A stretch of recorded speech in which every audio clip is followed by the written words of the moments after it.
like to begin by explaining how this evening is going to run.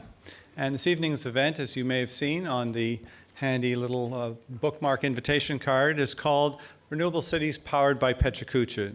Now, many of you may wonder, what is this phrase, PechaKucha? Well, it's a Japanese expression, which means chit-chat. And the concept, as developed by a Tokyo design firm called Klein Ditham Architecture, is that a series of speakers are asked to speak to 20 slides, each in 20 seconds. It's a fast and a fun way to get a lot of images and ideas up for discussion in a hurry. And shortly, you'll be able to hear 12 of our speakers doing just that. Before we go to the PechaKucha, I'd like to, though, recognize a number of people who've been instrumental in making tonight happen. First of all, it's my great pleasure to recognize our two leading sponsors for Renewable Cities who are here with us tonight. The first is Mr. Rudy North, Mrs. Patricia North, and Carolyn North of the North Growth Foundation. Rudy North and his family have been long-term supporters of the Center for Dialogue and its work, and most recently our decision to launch Renewable Cities. Second is Mr. Ross Beaty of Alterra Power and the Sitka Foundation. And his generous sponsorship has made it possible for us to commit to convening this global learning forum. You'll have a chance to hear from Ross in a few minutes. I'd also like to recognize diplomatic representatives from the US Consulate General, the German Consulate General, and the French Consulate General in Vancouver. Each of these consulate generals and governments has assisted us in bringing experts from their respective countries to help enrich our forum. And at this center, we always acknowledge the contributions to public life made by elected officials. Thus, I'd like to recognize the elected officials from this city, Vancouver, and from different cities around the world who have taken the time to join us. Would those mayors, deputy mayors, and city councilors who are with us tonight please rise? I'd ask you to do so we can see you in the audience. And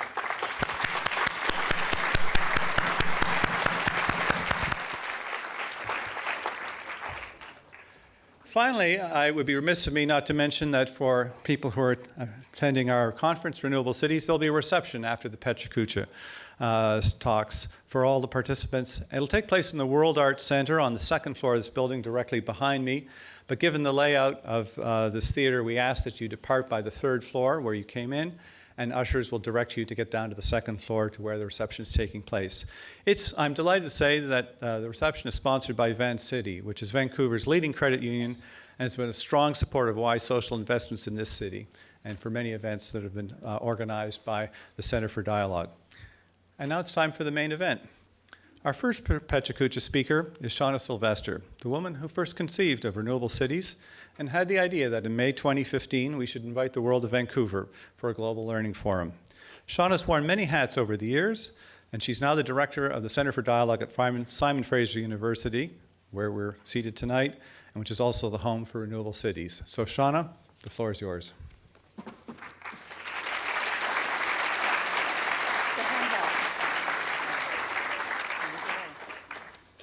I'm trying to do this without my notes. My job tonight is to welcome you to Renewable Cities, and to take you a little bit on a brief journey on how we got here. Well, I have to go back to Copenhagen, and I went to the Copenhagen conference, and I came back not quite as pessimistic as some. I came back to try and create the equivalent of the Copenhagen Climate Council, a council of business leaders focused on addressing climate change. And I went across the country.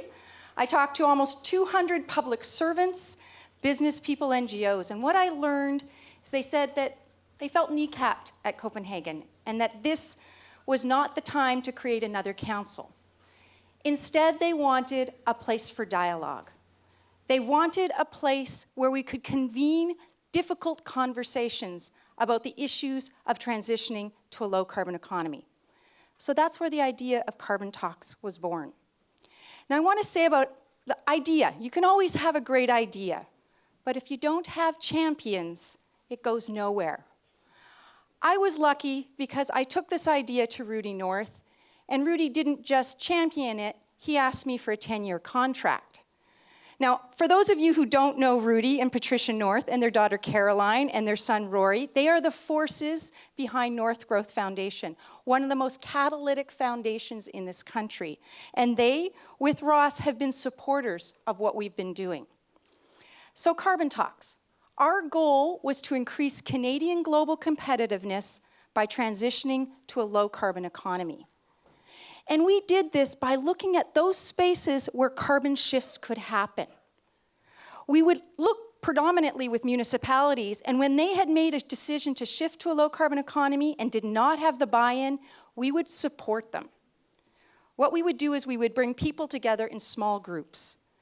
And those people generally were the people that had the power to make the change. And we would have them meet with city staff, and together we would challenge them to come up with the solution to take the target and bring it to reality. So in the context of carbon talks, we were also focused on many different cities. We worked on district energy, we worked on transportation. But as we continued working with cities across the country, we also recognized that the severity of climate change was moving quickly, and we had to scale up. And in March 2014, I was invited by our friends at the World Future Council, who are up there, to come and be a part of something called a hearing on 100% renewable energy. And I have to be honest, when I got the invitation, I looked at it and I went, feels a little flaky. It's a bit far-fetched, this idea of being able to transition to 100% renewable energy. But I did go and I did help facilitate, and I came back, and that was a very transformational moment. Not only because I realized that moving and transitioning to renewable energy was possible, it was inevitable. And so then began to look at how could we use the core competencies of carbon talks, our dialogue and convening, and support the existing leadership in moving to 100% renewable energy. Well, that was the birth of Renewable Cities. And what we did with Renewable Cities is we went across the world this time and had interviews with over 150 people, asking them how could we support them. And boy, did they teach us. We learned that making this transition isn't easy. There's no easy technical fix. It requires leadership. It requires financing and innovation. It requires recognizing that at the bedrock is energy efficiency. Renewable energy is absolutely critical to our future, but so is energy efficiency. And so that we began to look at how we could support the renewable energy movement. So one of the things we did is we looked at how do we create a space where leaders can come together. People told us that there are a lot of opportunities to listen, but there are not a lot of opportunities to roll up our sleeves and get to work. You told us that you wanted a doing space, a learning space. And so we created the Global Learning Forum. Now, this is not the beginning necessarily of a US or of an SFU initiative. This is the beginning or the gathering of a global movement. And that's an important part of what we're doing. That here in this room are people that have the capacity to create the change. This was co-created and co-designed by many different organizations and partners. And you can see some of them here, and all of these people will be part of our Global Learning Forum. Now, I want to take a moment and talk about the whole nature of dialogue. I'm a trained debater, and I know how to go for the jugular. I listen for the gaps in people's arguments, and I go for it. Dialogue couldn't be more opposite than debate. It's about intently listening. It's about finding solutions. It's really about seeing how we can build on each other's ideas. And the Global Learning Forum is really a platform for dialogue and exchange. So for those of you who are registered and are going to be a part of that, we're asking you to bring your full selves in as participants. We're asking you to play a role, bring your successes, bring your failures to the table, and let's together try and move the dial on renewable energy. Now, one of the journalists that I spoke to asked me about what our results were. Well, already we know that the city of Vancouver has gone to 100% renewable. We know or have made the commitment. In Korea at ICLEI's conference, the creation of a Renewable Cities network. You being here is part of that. So already we're seeing the collaboration. Ray Kurzweil, one of the people who predicts the future and has been more accurate than anyone else, says we're about 10 years away from being able to go to 100% renewable. 10 years is nothing. And in this room, I think, are the people that are going to create that transition to renewable energy. So I want to welcome you to Renewable Cities, the Global Learning Forum, to SFU, but most of all, I want to welcome you to a new movement, a movement that's inspired by renewal, change, and hope. Thank you.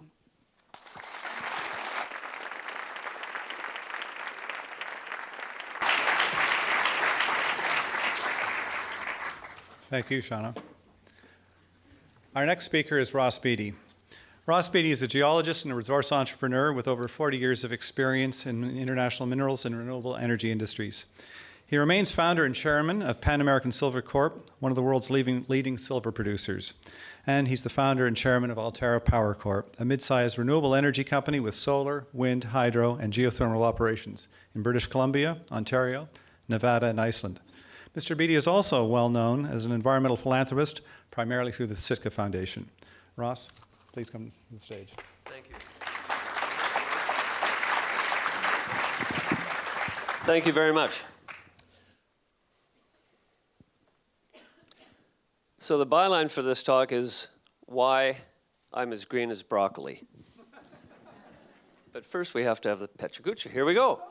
Okay, that little guy, 6-year-old, that is me. Now, I was a very hyperactive kid, and my mother dealt with that. Instead of giving me Ritalin, because it wasn't invented then, she kicked me outside. So from a young age, I played outside in the backyard, in the lanes, in the vacant lots, and in the gutters, and I learned to get dirty, and I learned to love nature. I just learned to love being outside. When I was in university, I did a lot of high-risk things. I was a natural risk taker, but I was also trying to get outside every time I could, to climb mountains and ski and camp and hike and canoe and everything else. So it was natural, while I was in university, that I studied geology.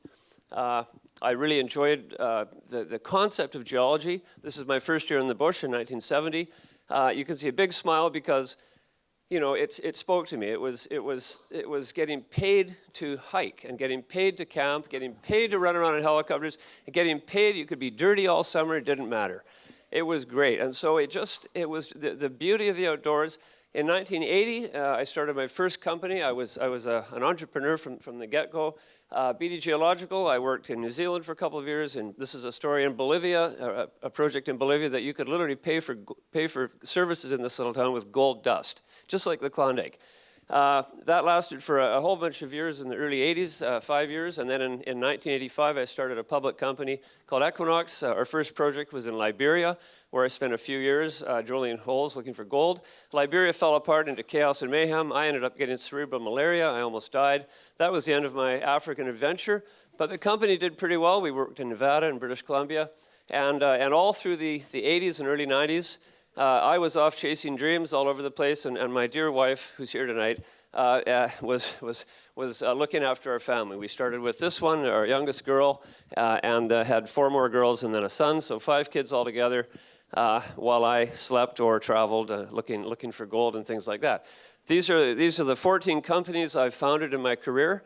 Some are little, some are big. I've sold 10 of them. I've done very, very well with them. I've been very lucky. I've found a lot of things in the business, but it's been it's been quite a journey in the entrepreneurship world, running these companies, building them. The largest one is a silver company that I started in 1994 called Pan American.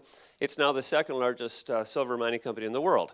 So we have 7 operations in Mexico, Peru, Bolivia, and Argentina. It produces about 3% of the world's silver every year.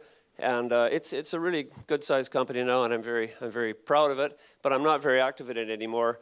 The thing I'm most proud about is the 7,000 people that work with us. They're all almost entirely Latin Americans. We have about 20 out of 7,000 that are Canadians.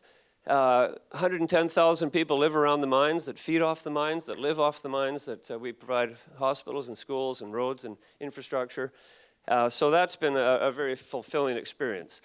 We've also tried to get our kids to go outside and learn the beauty of nature and the love of the outdoors and the environment, and I think we've succeeded. They also love to camp and hike, and we go on lots and lots of trips with them every year, and this is one of them that we did in the mid-90s. In more recent years, I kind of have retired from the minerals business, and I wanted to do something green, build a green company. So in 2008, I started a clean energy company. We focused on geothermal power at first. This is an Icelandic business, which we still own today.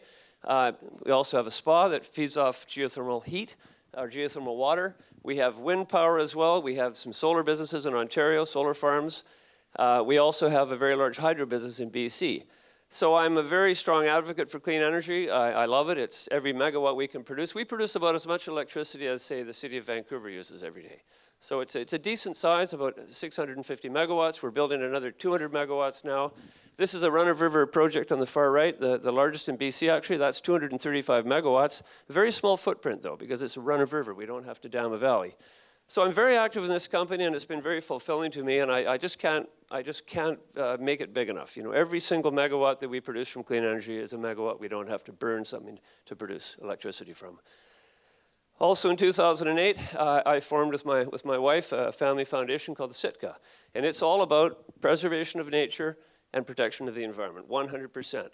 You know, if you really understand about philanthropy, 0.8% of every dollar that goes to charities goes to nature-based charities, less than 1%. And yet here we have, you know, 99.99999% of all species on Earth that money goes to. It's totally disproportionate. So that's what I figured we should be doing, is we should be providing our luck and our financial wealth to support all of those things that don't have voices. Because there's enough people that support people, and they have big voices. So that's what we're doing. We're focused on land conservation. The Nature Trust is an example of something we support. This is a biodiversity museum at UBC that we've supported to create. It's a wonderful place. If you have kids, it's a great place to go and enjoy. Salmon Foundation, which is all about keeping salmon healthy. And we also support public policy, such as renewable cities. So that's what we try to do. It's totally dedicated to nature and the environment and nothing else. And it's very easy for us to say yes or no when we get an opportunity we get asked to give money to something. It's not just for me. You know, my grandmother was born in Vancouver. Both my parents were born here. They all fished. I learned how to fish when I was young. I want my kids to learn how to fish. This is the great renewable resource that's in our water, just near right out in front of Vancouver. You know, I want their kids and 7 or 10 generations from now to be able to fish. And we can only do that if we look after our environment. Now I'm at the sort of sunset of my career. I'm putting a lot of my time now into fun things like self-propelled travel and adventure back in the woods. This is down the Yukon River. This is in Norway, skiing across Norway. And really, you know, we have to fight to keep the earth green and sustainable. You know, I'm doing what I can, my family's doing what they can, and by being here, every one of you is engaged in this and doing it too. So I thank you for coming tonight and being part of this whole effort to make all cities renewable 100%. Thank you.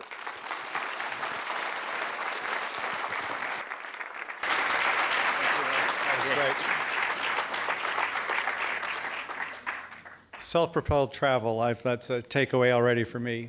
Our next speaker is Mark Jacobson. He's the Director of Atmosphere and Energy Program and a Professor of Civil and Environmental Engineering at Stanford University. He received the 2013 Global Green Policy Design Award for developing state and country energy plans. He's on the board of the Solutions Project and a co-founder of that project, and he served on an advisory committee to the U.S. Secretary of Energy, as well as serving as a guest on the David Letterman Show, an appearance I suspect might have been more widely viewed than the many, many, many lectures he's given at events like this. Mark, it's a great pleasure to have you in Vancouver.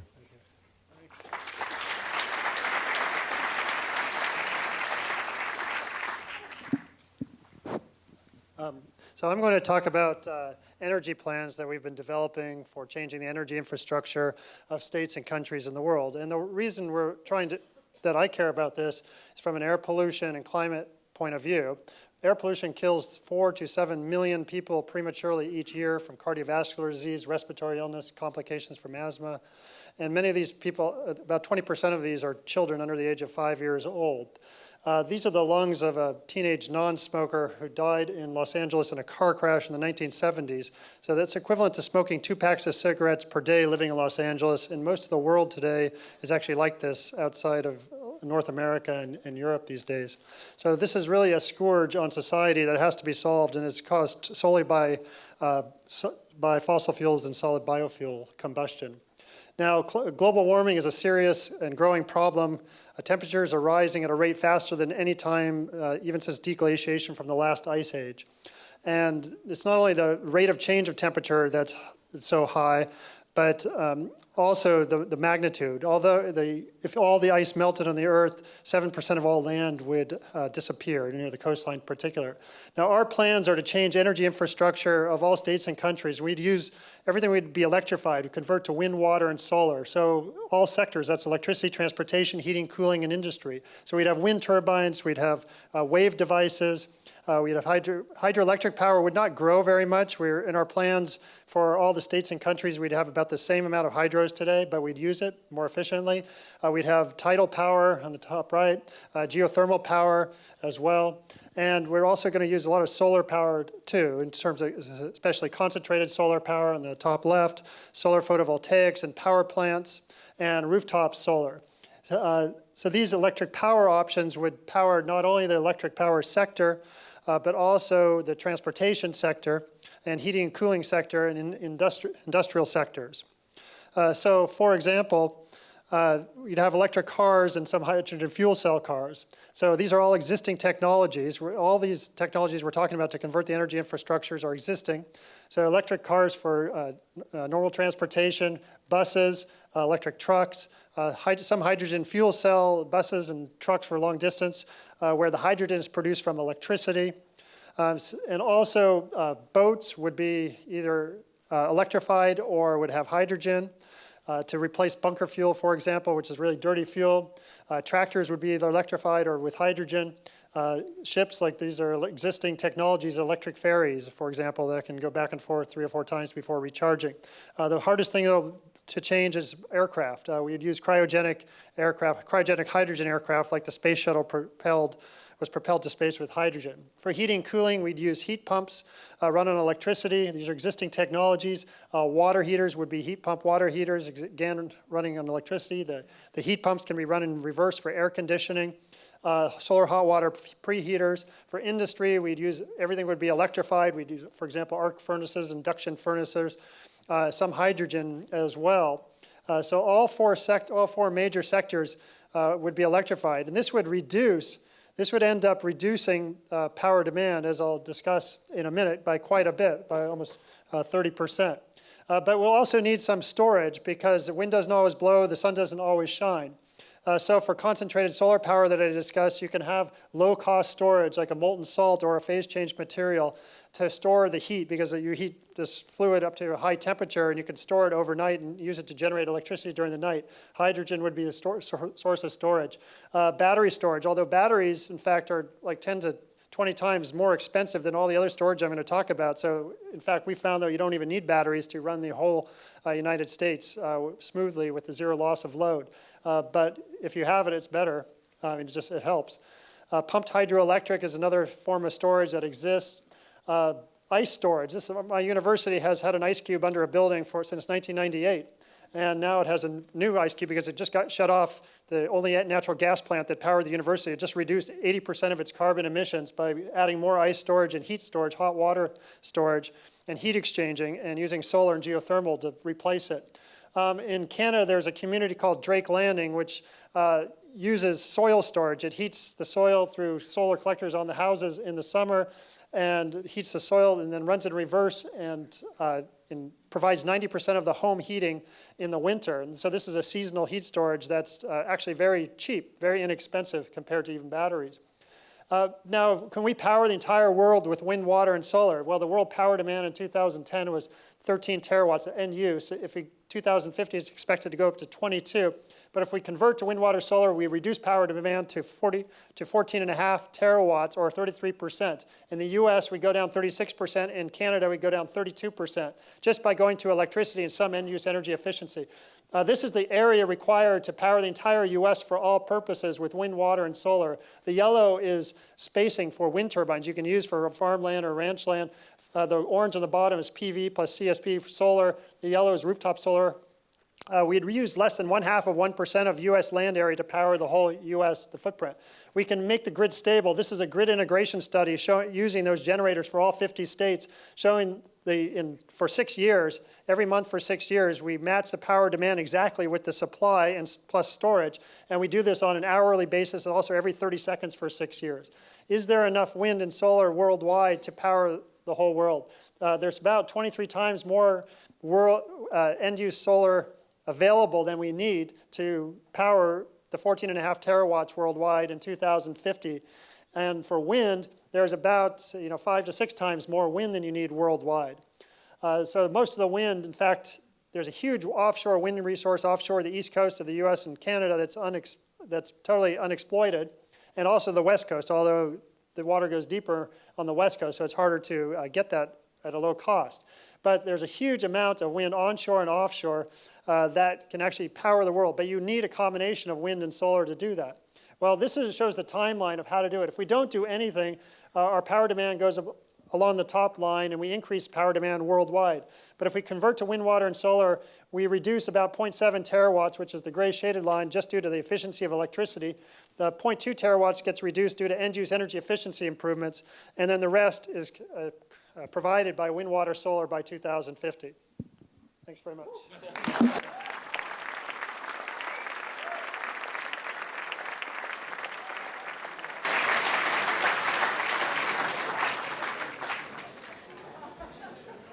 No problem.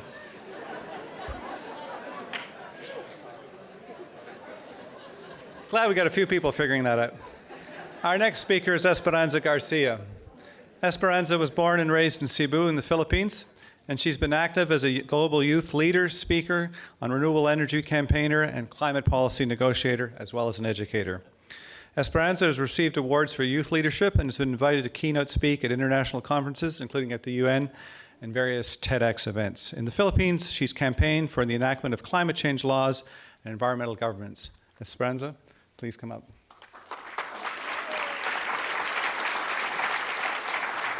Can you see me? Okay.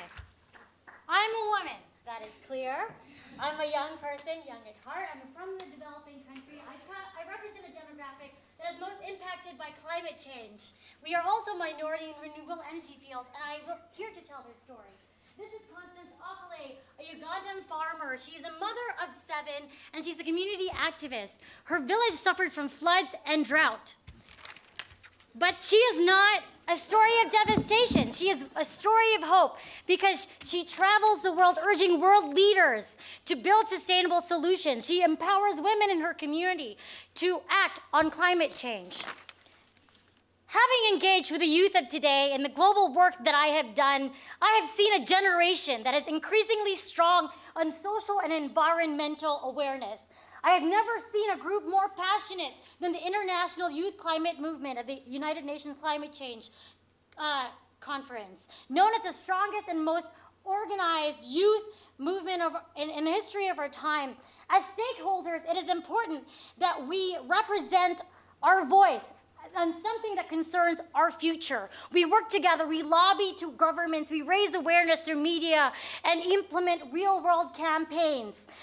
The energy of the young people, the passion that's being shared is more important than the UN climate change negotiations. We inspire each other, we look after each other, we build global climate change negotiations and educate more youth on this climate change awareness programs. I was so inspired by the International Youth Climate Movement that I founded my own national climate change campaign in my country, the Philippines, and built the Philippine Youth Climate Movement. And we have educated 50,000 young Filipinos in the span of 4 months and awarded youth climate heroes all over the country. With a population of almost 100 million people, the Philippines is situated in the Coral Triangle, the world's center for marine biodiversity. The Coral Triangle is a triangular shape that is referred to as the Amazon of the seas because of its incredible amount of marine diversity and coral ecosystems that populate this place. So protecting the Coral Triangle affects lives of millions of species, including our own. Like most developing countries, the Philippines plays a minor role in global carbon emissions, yet we suffer a high cost. With over a third of our population in poverty, we lose 5% of our economy to storms. Typhoon Haiyan alone, the reconstruction cost estimated $5.8 billion. So our climate change impacts are vulnerable. We are vulnerable to El Nino effects. The sea surface temperatures that are expected to rise 1 to 4 degrees Celsius leads to more powerful storms because the storms get the strength from the heat rising. We have ocean acidification and endangering the livelihood of fishermen. We have the 4 to 6 meters of sea level rise can submerge low-lying communities like Tacloban City. The unpredictability of increasing rainfalls, intensification of drought in the country makes it more challenging for agriculture. And tropical cyclones. We were just hit by the world's strongest cyclone in the history of our time, in which 10,000 million people had died. 16 million people were impacted. That's half the population here in Canada. 4.1 million people lost their homes. With both the oceans and atmosphere rising, there's broad scientific consensus that these typhoons are only going to increase, and yet the Philippines is considered the world leaders in renewable energy. 43% of the country's primary energy requirements is renewable energy. Most of our renewable energy is hydropower and geothermal. We're considered the most developed renewable energy market in Southeast Asia. We have the first wind farm and the largest solar farm in Southeast Asia, and we're number 2 in the world in terms of geothermal producers. The country has committed to an ambitious 50% by 2030 through the implementation of the Renewable Energy Act and the National Renewable Energy Program. We are pushing for a 3-fold increase in renewable energy, increasing 5,400 megawatts to 15,400 megawatts by 2030. I need some water. Since the Renewable Energy Act in 2008 was signed, there have been 2,500 megawatts of renewable energy projects that have been approved. In a country where a fourth of our 15 million people do not have access to electricity, importing 90% of our fuel needs, developing renewable energy resources will reduce countries' dependence on imported fossil fuels and boost economic growth. With the Philippine Climate Change Commission and World Watch Institute, we are working towards building and shifting the electricity grid to 100% by 2050. This is definitely one of the most ambitious goals worldwide, but with a country that has 20,000 megawatts of potential, we can make this happen. Palawan is one of the 7,107 islands that is being powered, has plans on being powered by 100% renewable energy. The island is not connected to the grid and is relying on diesel and bunker fuels.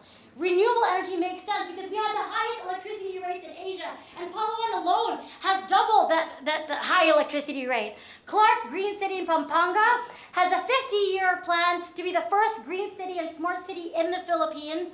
We are building all facilities, 35,000 hectares, using renewable energy and environmental friendly principles in these buildings. Then we have entrepreneurs in the Philippines like Leandro Labista, the mother of Senator Legarda, who has left Yale as a junior at 21 years old and has now 200 megawatts of solar projects by the end of this year. This shows how crucial it is to engage young people like myself and those young at heart in these climate change and renewable energy discussions. Now, I provided examples of women, young people, people from developing countries who are building climate change solutions. I hope these stories inspire you as they have I. This is my story. At the age of 18, I had a daughter, and she has been inspiring me to build a better future for her. Whew. And I am proud to say that in those 10 years building this future for her, I am a young person, I'm a woman, I'm a person from a developing country, and as of recent, a founder and CEO of my own renewable energy company. Thank you very much.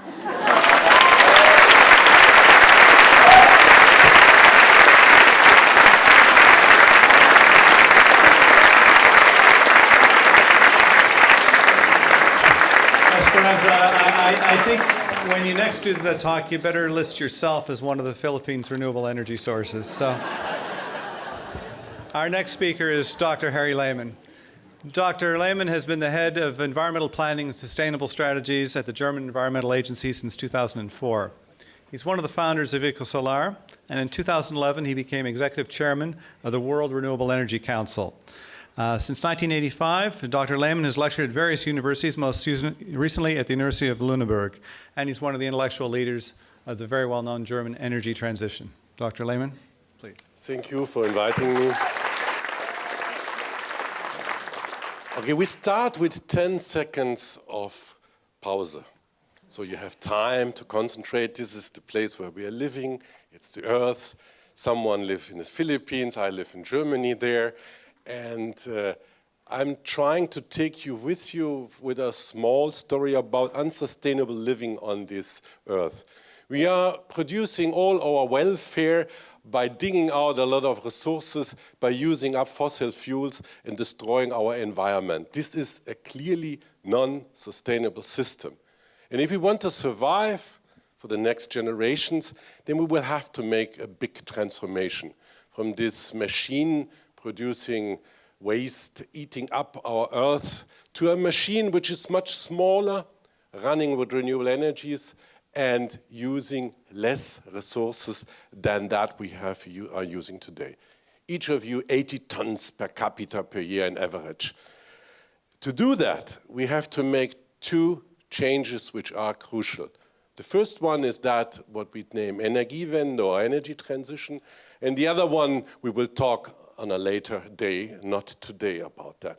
But if we look at the Energiewende, which is running in Germany, this is nothing new. Energiewende in Germany is running since 35 years. It started more or less with the oil crisis. It continued with the discussion about phasing out nuclear plants, and we had two dates where we decided to phase out nuclear plants in the year 2000 and after Fukushima. And this 35 years of history is also a lot of history of myself. I made a lot of scenarios, also wrong ones. I promised that Germany has 30% of renewables in 2030. It will be next year or something like that, so it was faster than we thought. But it is a story of success, of a country where 80% of the people are supplying this idea. 80% of all Germans are pro-Energiewende in all parties all over. This is the building up of renewable energies, electricity. This is another very important thing, the decrease of costs. Wind and PV are cheaper than other decarbonization options today in Germany. And this is also good because now we are starting to gain money with making Energiewende. It is also a story of buildings. If you go into the building codes of the 50s and you compare it with the building codes of today, building efficiency has increased by a factor 10. There are a lot of buildings who produce more electricity or energy than they use, and so they can help neighbors and other things. But it's halftime. You know, Germans like football and soccer, like they say. And it's halftime. The next halftime will be going for 2050. And 2050 means we have to reduce the greenhouse gas emissions by 80 to 95% in an industrialized country. And this is nothing easy. If you see there, you see that it's a huge goal, which affects the whole German industry. The way we are living, the way we are producing, the way we are selling our products. It is a complete change of an industrialized country, and as someone who is working at the Federal Environmental Agency, making a policy advisor, I can tell you that this will change German society, production in German society dramatically. But is this possible? So what we did at the Federal Environmental Agency looked into details if or not this is possible. If or not Germany can lower its greenhouse gas emissions to 1 ton per capita in a year until the year 2050. Yes, it is possible. And someone already told all the technologies which we need for that. I assumed that, so I don't tell them. We have to go through all sectors. We have to think differently about the energy supply of our society. We have to link electricity production with agriculture, with industry, with land use, waste, transport, heating and cooling. And if we talk about heating and cooling, we are in the midst of renewable cities, because heating and cooling is something which is which the cities and the regions need to have. This means that we have to have new buildings, we have to have new mobility, we have to use the regions, the resources of the regions as much as possible. We have to retrofit all buildings. In Germany, we have most of all buildings. If you think about China and India, they will build the buildings, so hopefully they do it well. So we are thinking that cities can do that, and cities are the point of action, the place where we have to start today. Besides that, we need all these fancy things like power to gas and power to heat and power to whatever, power to chemicals and whatever. All these fancy, nice technologies we need to converse, to change our energy system. And if we do that, and if we do that in the next time, then a greenhouse gas neutral world is technically possible. It is technically possible. And that's where now it starts that we have to start action. Because knowing that it is technically possible means that we have to deliver policy, we have to deliver actions, we have to deliver ideas, and we have to be actively. Because if we want to have this be realized until 2050, then we have to start now. And to start now and here, in each city, in each region, in your own home, in your own buying of whatever you need, in your thinking. And if we do that, then it's possible. Let's do it. Thank you.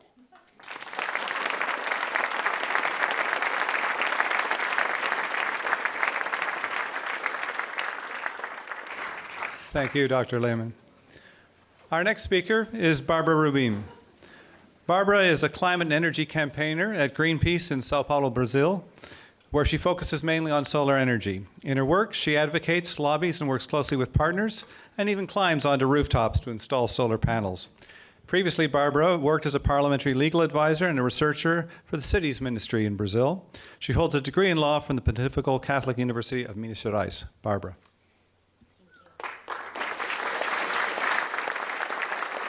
Well, good evening. I'm pleased to be here with you today and to be able to tell a story we are very keen on telling, because it is a story that connects two major issues from nowadays: the need to promote sustainable development and the need to reduce social inequality. But first, I would like to tell you why we do what we do. This graph might be familiar to some of you, since it synthesizes one of the few things from nowadays that connects, unites, and threats us all. And although I might as well be talking about Facebook, unfortunately, it's climate change. Climate change is affecting millions of people from all over the world due to the increase of extreme weather events. And Brazilians are becoming quite familiar with it, especially after the last 3 years that held 25% of all the extreme weather events from my country's history. These pictures are examples of what we've been facing for the last 12 months. And in times like this, we generally tend to ask ourselves, what have we done wrong? Well, in our case, the answer is not that hard to find. We have embraced the use of thermal plants in our matrix in a way that made the energy sector the fastest growing in our country. And that's not all. We have refused to see the benefits of renewable energies, and solar is now the most taxated source from my country. That basically means that if you live in Brazil and if you want to buy a PV system, you will probably pay 30 to 40% more than you should because of taxations. And still, our government refuses to tackle climate change, claiming that we have social and economic issues to solve first. But what if we could show the government that by investing in renewable energies, we would actually be solving all those issues at once? Well, that's what we've aimed to do. And if you think about a place that connects community, youth, and public power around all those issues, that place could only be a school. That's why 1 year ago we have decided to install PV systems in 2 public schools located in poor communities in Brazil. And to make sure this showcase would also help us address political issues, we have decided to do 1 school in the state that has already gave exemptions for solar, and another school in the state that, although its national relevance, has refused to do so. That last state is São Paulo, and we wanted to change its policy. So having chosen the schools, we still needed money to make this project come true. And we strongly believe that this could not be a Greenpeace project. This needed to be everyone's project so people would actually feel empowered to replicate it everywhere. So we have done a crowdfunding campaign and asked people to help us make this dream come true. But we were also aware that an online tool wasn't enough to raise all the awareness, engagement, and empower we were seeking. So we have decided to select 30 people among more than 2,000 candidates and train them to help us spread the message that a better future is possible, and sometimes it can start at a rooftop. To make sure this brave group of people would be ready for their mission, we have gathered them together for 3 days, and we have trained them on how to cook using solar energy, how to produce electricity with it, how to install a PV system, how to lobby, and how to do creative interventions for better spread this knowledge. 1 month later, we took this group to the 2 schools previously selected, and there they have not only installed the PV systems, but they have also developed several activities with the whole community involved. We stood only 4 days in each of the schools, and the numbers are incredible. 1,800 children, 125 parents, and 20 teachers are now more aware of the benefits of solar energy for their lives and their communities than they were before. But as renewable energy also means jobs, our solar multipliers, as we kindly call them, were not alone in this task. They were joined by 4 youngs from a neighborhood community very known in the city for its high rate of criminality and drug dealing. We have trained these 4 young, and at the end of the installations, one of them, Jacobson, you can see him on the picture, was hired by the solar company that was helping us. Because of all the prejudice these youngers suffer from the community, that was his first job. The systems we install will produce an economy of $10,000 a year for both schools. But as the system belonged to the community and was financed by the community, we didn't feel like it was fair for the public power to behold these savings. So we have done an agreement with both governments. And for 8 years, all the economy provided by these systems will be returned to the schools, with the one condition that it needs to be used to provide more recreative and cultural activity for the students. And we have told that to those children, and we've asked them what would they like this money to provide them. Their answers are condensed and compiled in this word cloud. They wanted nothing extraordinary. And my aunt used to say that happiness is the ability to find joy in simple things. And I guess those children taught me a great deal about it this day. Well, our project went live 5 months ago, and still the results goes beyond our imagination. We have managed to get the tax exemption we were seeking for in the state of São Paulo, and this has influenced the whole country. We have spread our message to millions of people through social network and other people that are interested. And our solar multipliers are being invited to replicate this project everywhere. When this project first started, it was about 4 people that dreamed they could make it come true. March this year, we became 34 people. In May, there was almost 2,000 people, and now we are all here in this room united. So I guess the biggest lesson I have from this project, and that I hope is what you take home with you, is that we hold power to create change that goes beyond our imagination.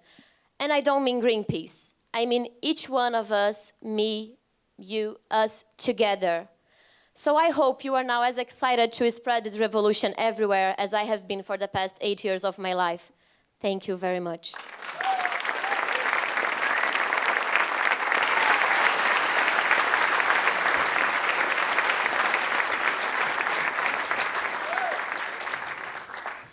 Our next speaker is Merran Smith. And Merran is the Executive Director of Clean Energy Canada, and in that capacity she leads a team that's working to transform Canada's energy systems to reduce fossil fuel dependence and the risk of climate disruption. During her career, Merran has brought together business, government, civil society organizations to create innovative solutions to some of the most challenging issues of our time. And she's recently been named a Fellow of Simon Fraser's Center for Dialogue. Merran.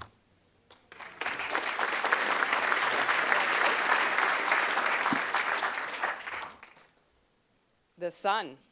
This is our thermonuclear fusion reactor that's been operating reliably without any downtime or outages for the last 4.5 billion years. It's also a symbol of hope, and it's a fitting image for my story of hope, despair, and new optimism about the energy revolution. My story starts here, just north of us in the Great Bear Rainforest. This is where I cut my teeth on activism and where I really learned how deep change happens. Because when I started working here, logging companies, powerful logging companies, had the license to log almost all of these ancient forests. And Aboriginal communities lived here and had the rights and title to the land, but they were largely ignored.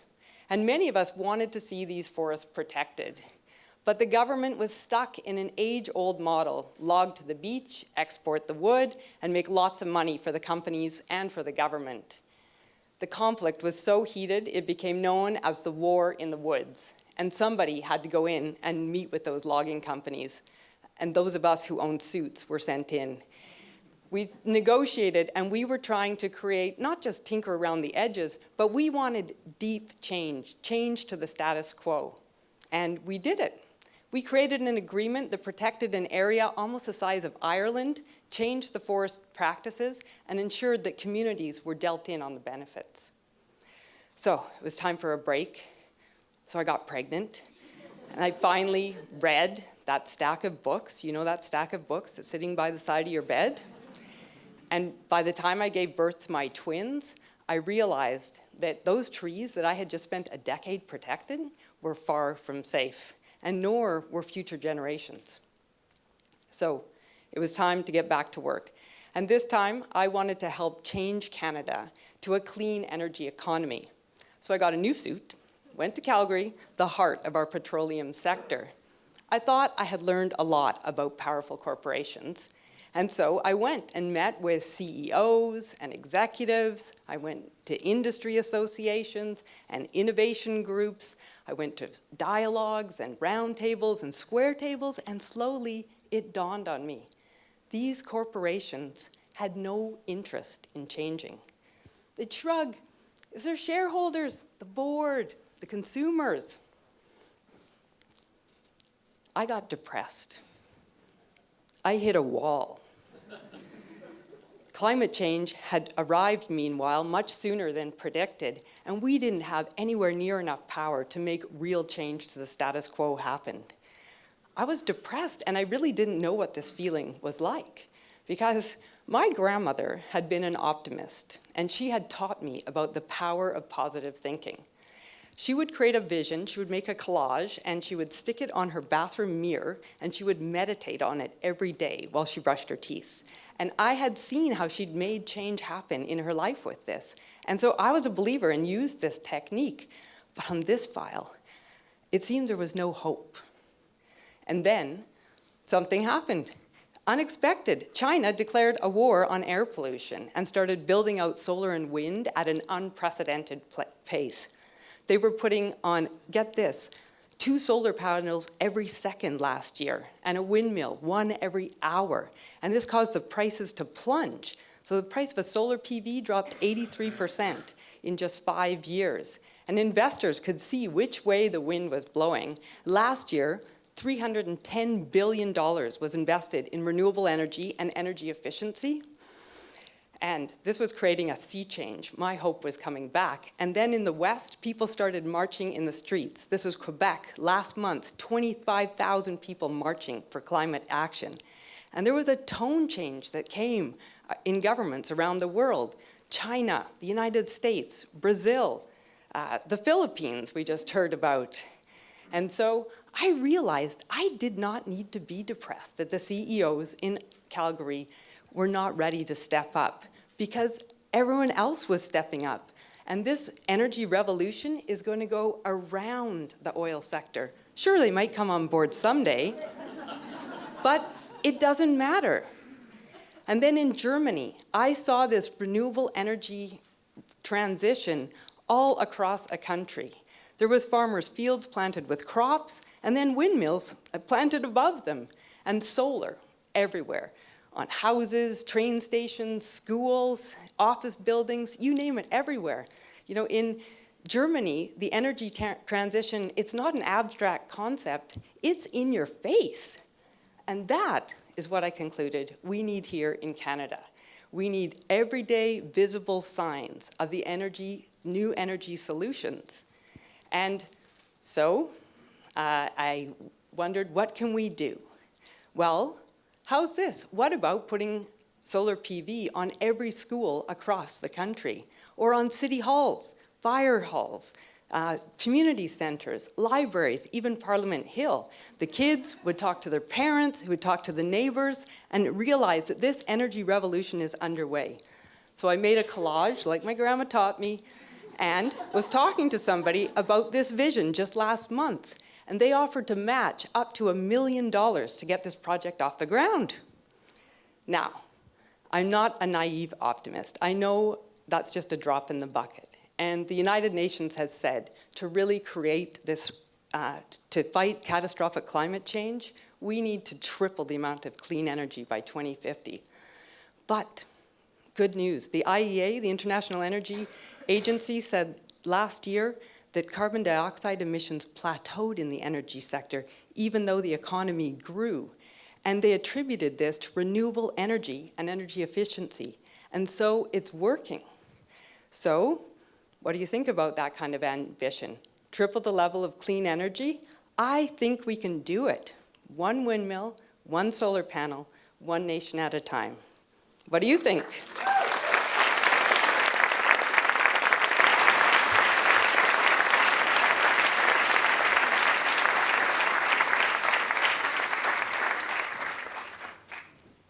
Thank you, Merran. Our next speaker is Chris Henderson, who's the author of Aboriginal Power, and for the past 2.5 decades has focused his career on the intersection of clean energy, sustainable development, environmental action, economic development, and Aboriginal communities.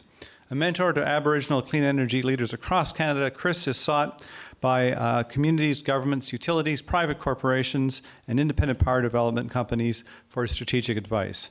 He's now the president of Lumos Energy, and Chris works with First Nations and Métis and Inuit communities across Canada to realize hydro, wind, and biomass as sustainable prosperity for Canada's First Peoples. Chris.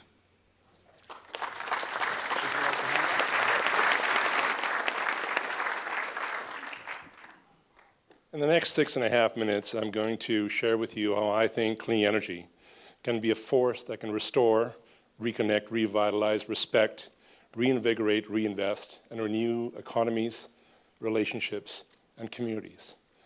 Well, that's going to be easy. A few months ago, I had the privilege of being in New York City and getting 400,000 new friends at the People's Climate March. And as I walked that march with my wife, Andrea, and met those 400,000 people, you saw the force that is unfolding that some of our speakers have spoken about already. The world is changing, and the opportunity to do that is real. The people in the People's Climate March were simply saying, look, it's time to change. Now, how do we do it at the community level, as individuals, as companies, in a way that's powerful and positive and plentiful? And I started the People's Climate March with a group of about 10,000 people in a church service that was the most reinvigorating I had ever been to. If you think that gospel music for one preacher is powerful, think about what gospel music with 10,000 people is like. But it was also a plea. It was also a plea for us to think differently, to do things differently, so we can really get where we need to go. Along the People's Climate March, we had some very humorous things, like this gentleman who put up this nautically challenged sign. The beauty of the People's Climate March, there was humor, there was generosity, there was a real sense of hope and vitality, and I believe, as others have said, we are on a force that is truly change-oriented in that sphere. So what is it that I do? I want to do what these people do. This mother and her 2 daughters are pulling up a sign that I expect all of us in this room embrace. So the question is, how do we get there? I do 2 things in my work. The first thing I do is that I act as clean energy advisor to First Nations, Inuit, and Métis communities across this country, from coast to coast to coast, to Labrador, northern Quebec, northern Ontario, northern Manitoba, southern Saskatchewan, northern Alberta, northern BC, and Yukon, and that's just last week. I'm not exaggerating. What we have now with Aboriginal communities is that over 60 Aboriginal communities now own or operate part of a clean energy project of scale in this country, communities like this. We have another 100 projects yet to come online. In sum, those projects represent an investment of $145 billion. And we're 1/3 of the way to that already. And these projects truly change how, in fact, we deliver services. And it's led by Aboriginal champions like Judith Sayers from the PechaKucha First Nation near Port Alberni, Vancouver Island.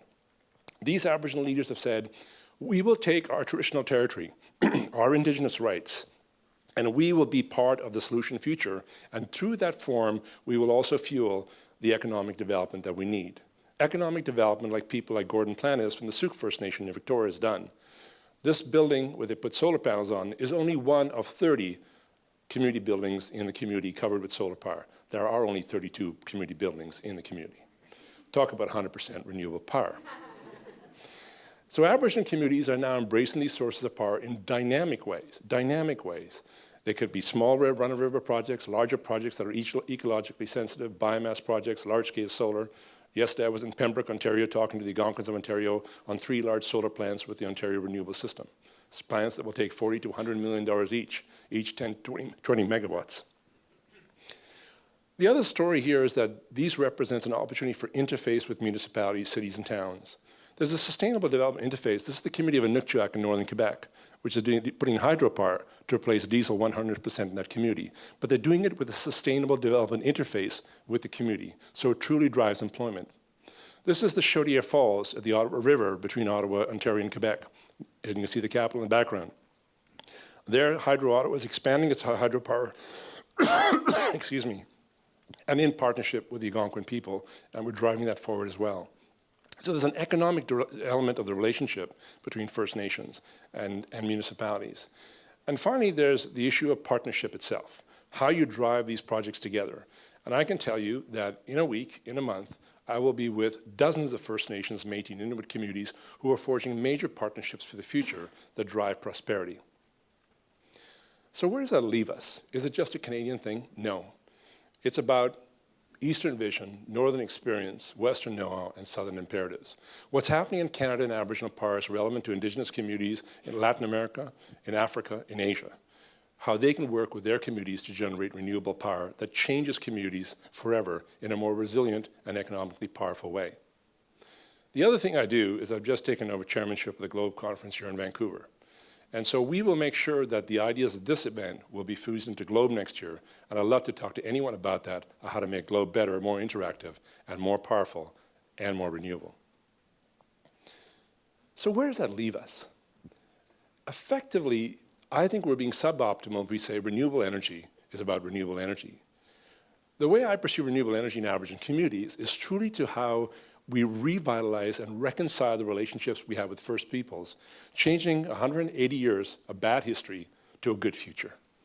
And we do that in this reconciliation in a powerful way. You can make ecology better even with the hydro project.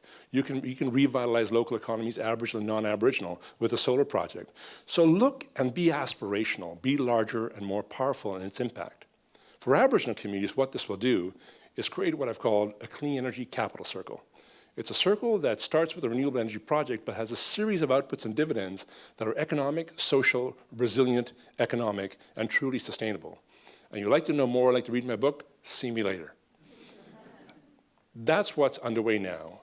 And frankly, that is a story I'm incredibly happy to be a part of, very proud to be a part of. Kilometer 5 of the Climate March was this young girl who had a t-shirt saying, "Thank you for marching for me and our planet." And let's march with her. Thanks.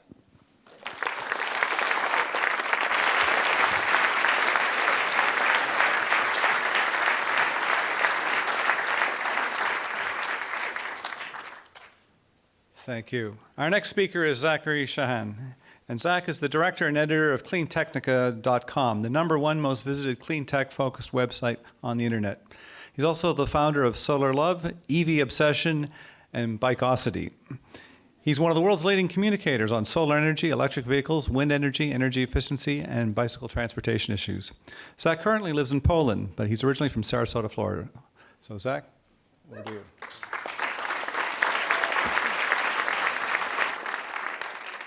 Thank you. The focus of my presentation today is the future is now. This is the price drop of solar from 1977 to 2013. For years, the idea was solar was going to be competitive soon. Soon, solar was going to be as cheap as other sources. The future is now. Solar is competitive now. This is another interesting graph showing the price drop of solar relative to the price of coal, natural gas, oil. The title is wonderful. Welcome to the Terror Dome. This comes from a Bernstein analysis report. This is disruptive technology. The future is now because solar has crossed the important barriers. Now, when you think of how long it takes a coal or nuclear power plant to be developed, 6 to 8 years, the projected costs at that time, solar takes under a year to develop. So the projected cost of solar in 2020 is already far cheaper than nuclear or coal. Actually, that low cost of 7 cents a kilowatt hour is higher than what we've already hit. We hit 6 cents, under 6 cents in Dubai last year. And we've hit similar prices in the US, in Brazil, in India, 7, 8, 9 cents. So already this is out of date. This is from 2013. Solar is competitive. Solar is cheaper than natural gas. It's cheaper in a lot of places. It's cheaper than nuclear. It's cheaper than coal. Look at the red line here. That's the projected cost of solar in 2017, 6 cents a kilowatt hour. Again, we hit that in Dubai last year. We've hit 8 cents in Arizona. We've hit 8, 9, 10 cents in Brazil and in India. If you look at the wind chart, wind was the most competitive new source of electricity. But that's wholesale. Think about retail electricity. The blue circles on the top are retail electricity prices in these countries. The blue diamonds are rooftop solar.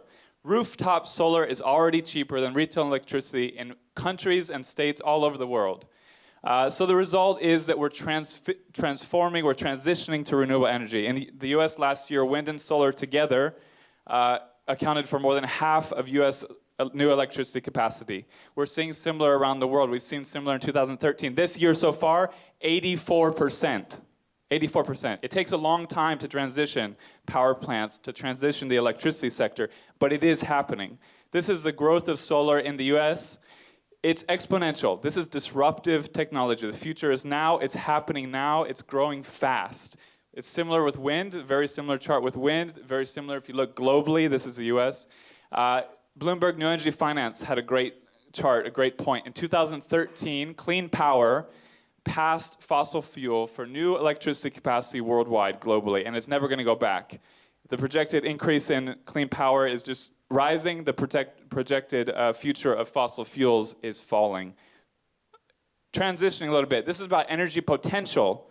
The yellow circle is solar energy potential every year. Every year.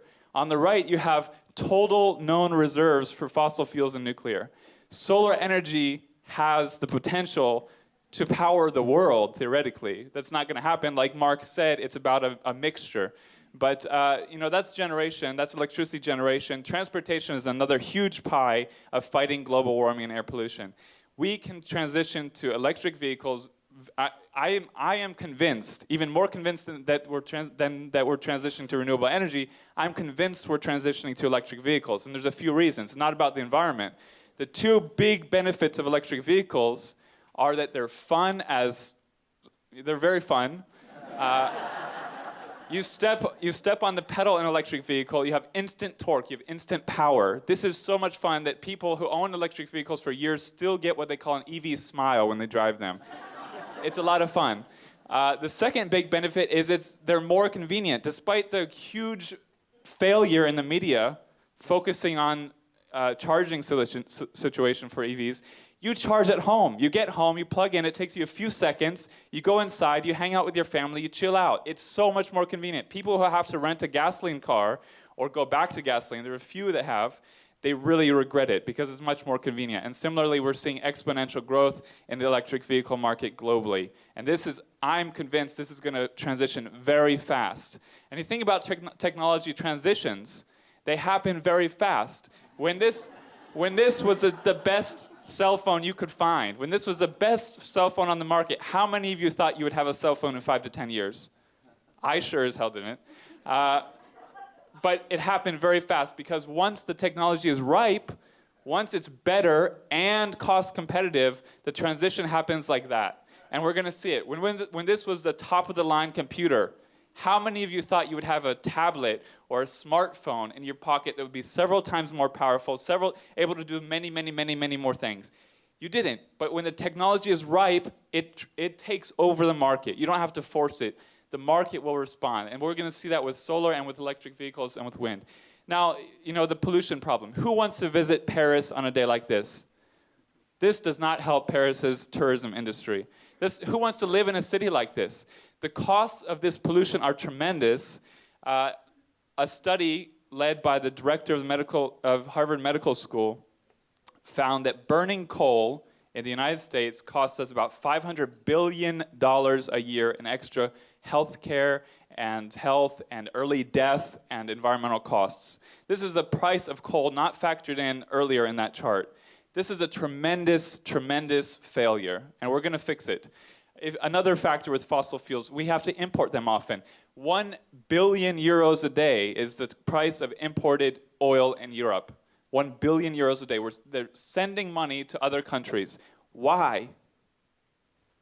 It's not going to last for long once we realize the benefits of electric cars. So, you have cheaper electricity that's clean, right on your rooftop, saves you money. You have electric cars that are much better driving experience, much better product for consumers, much more convenient, much more fun, and you can drive on sunlight. You can drive on sunshine. That's the future, and the future is now.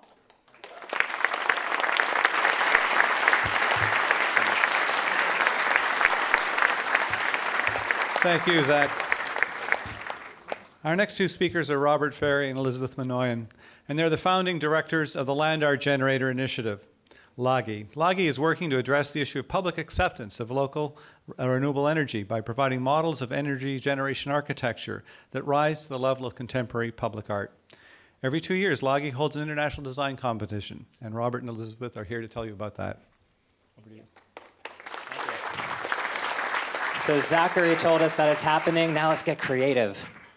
So Pittsburgh is usually the kind of city where you randomly run into people, especially those in the same circle as you. So it's actually quite an accomplishment that for 2 stretches of time, we literally worked 1 floor apart from each other and never met.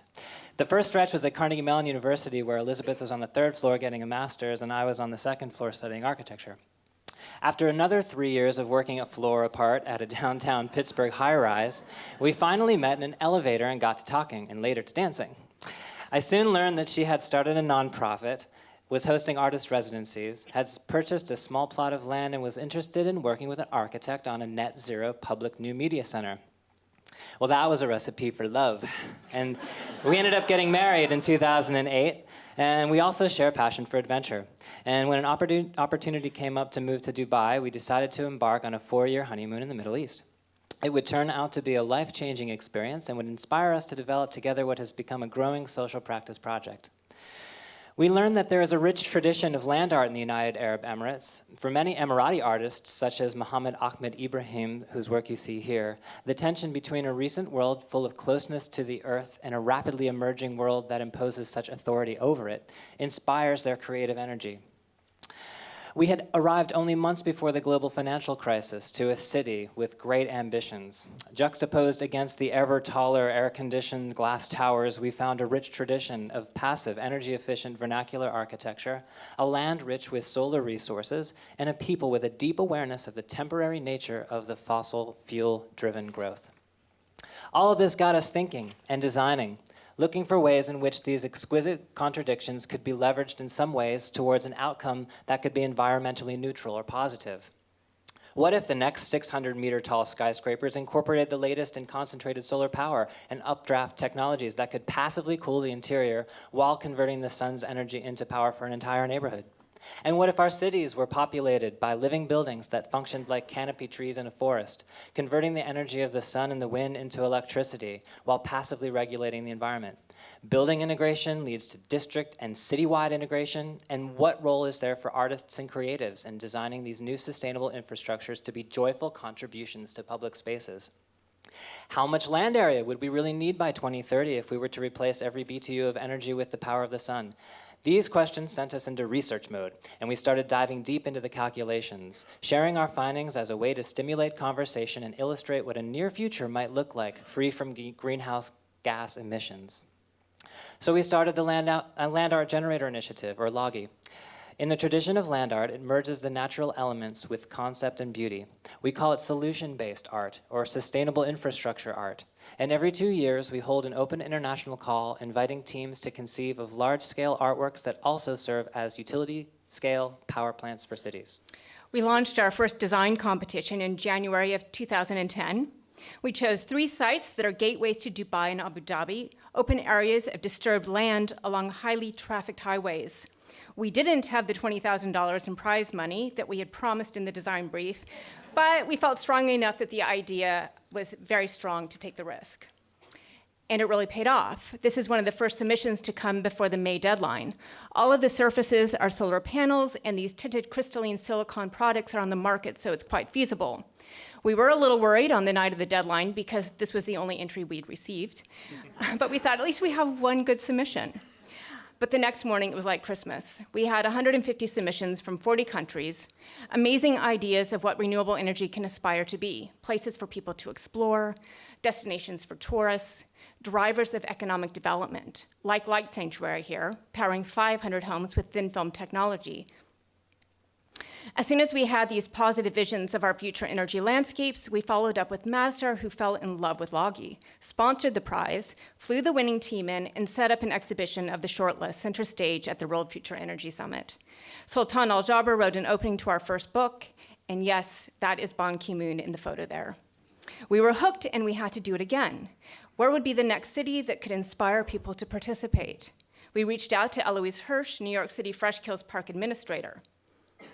On the site of what was once the world's largest landfill, we found 100 acres of land with clear access to the sun and the wind.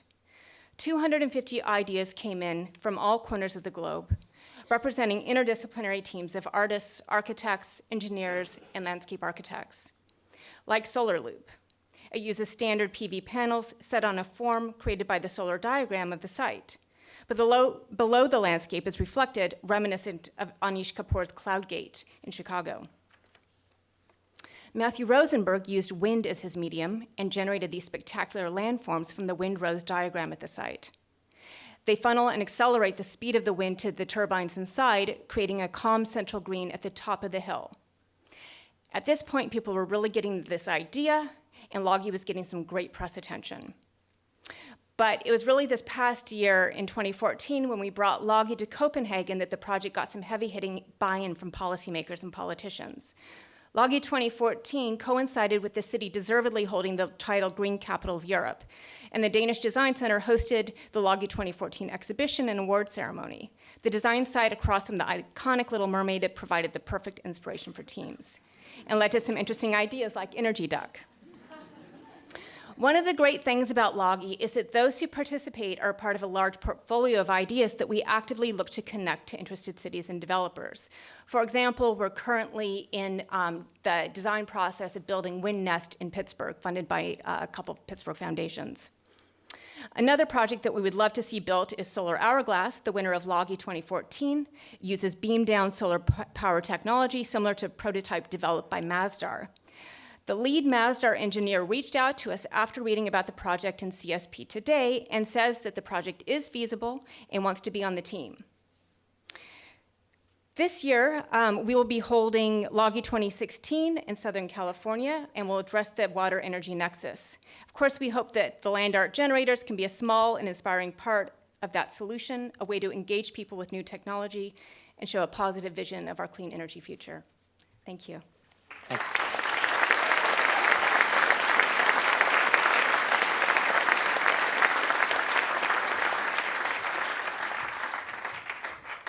And you'll have a chance to see some demonstration models of the Land Art Generator Initiative over at the conference site at the Four Seasons Hotel tomorrow.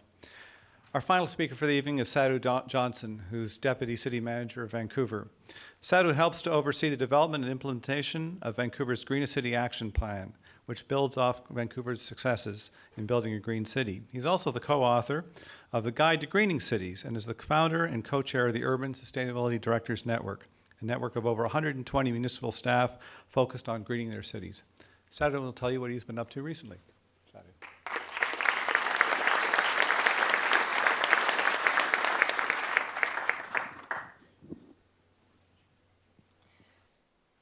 So after all of these amazing talks, imagine Vancouver as a 100% renewable energy city. What an incredible vision for our community. Well, our city council has actually given us that directive. They've told us to be a 100% renewable energy city, and we know we need to do it before 2050. That's 35 years to transform this entire city. Luckily, we're building off a solid track record. 6% decrease in greenhouse gas emissions since 1990, with a 30% increase in our population, and over 20% increase in our jobs. Vancouver's demonstrating that cities can actually do this. We can deliver. We can make change. We can develop a plan. We had our first carbon plan over 20 years ago, and we've implemented it. Now we have 98% last year greenhouse gas-free electricity. But still, in our community, with the lowest greenhouse gas emissions per capita in North America for any city, we're still only 31% renewable. Think of how far we still have to go, folks. It's kind of daunting, actually. You look at this beautiful city. It's so amazing compared to just all the places in the world. You think about the boats, the greenhouse gas emissions, the trucks, the trains, the heating of the houses. It's like, wow, how are we going to actually create this transformation in that period of time? So we're charged at this point with developing that plan, figuring out how do you actually do it in a city.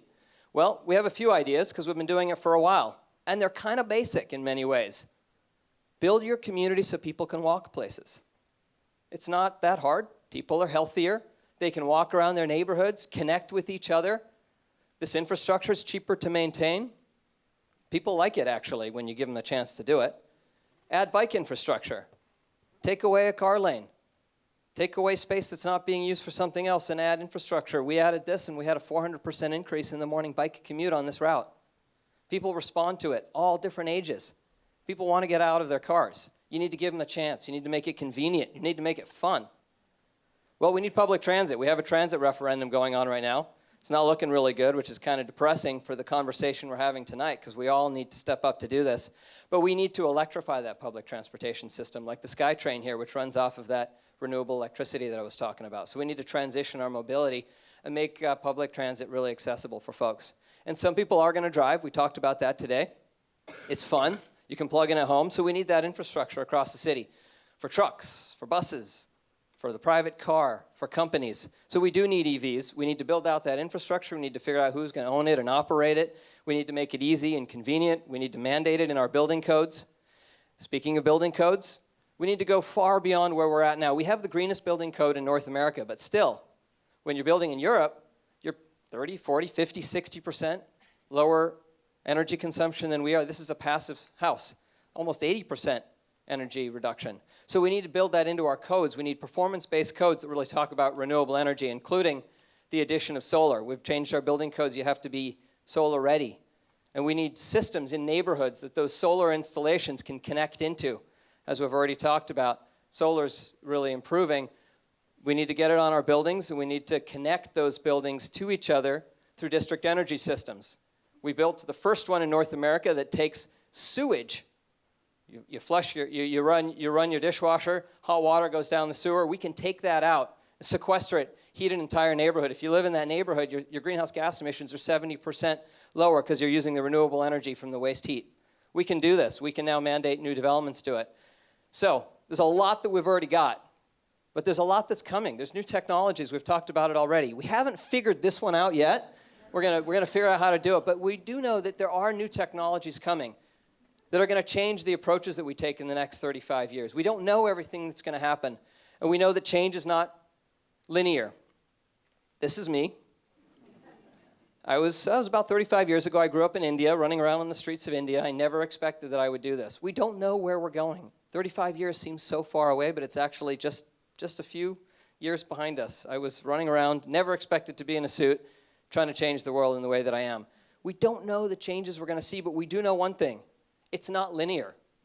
So folks that hear our vision about being a 100% renewable energy city, they think, well, that's impossible. How could you ever do that? But look at the type of changes we're already talking about.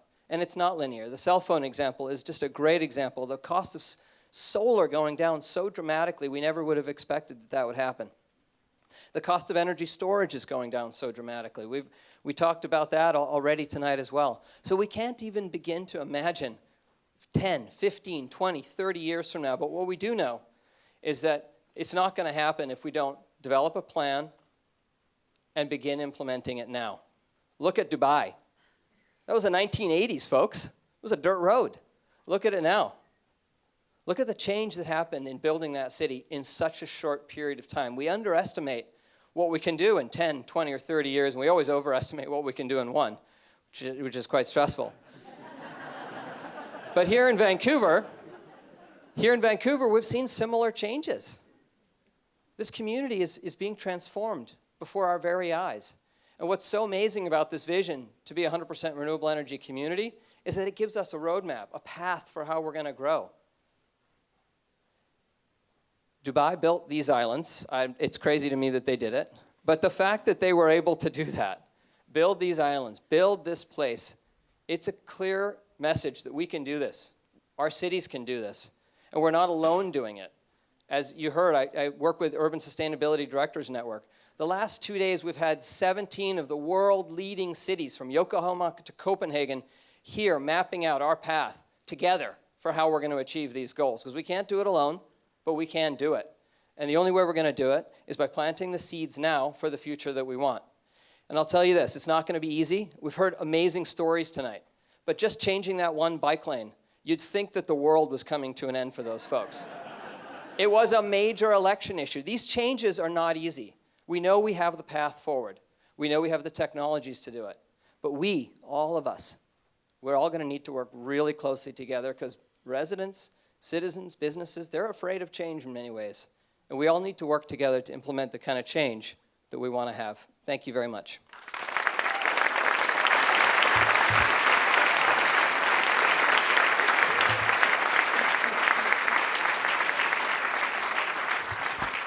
Thank you, Satu. And that concludes PechaKucha, powered by Renewable Cities, powered by PechaKucha.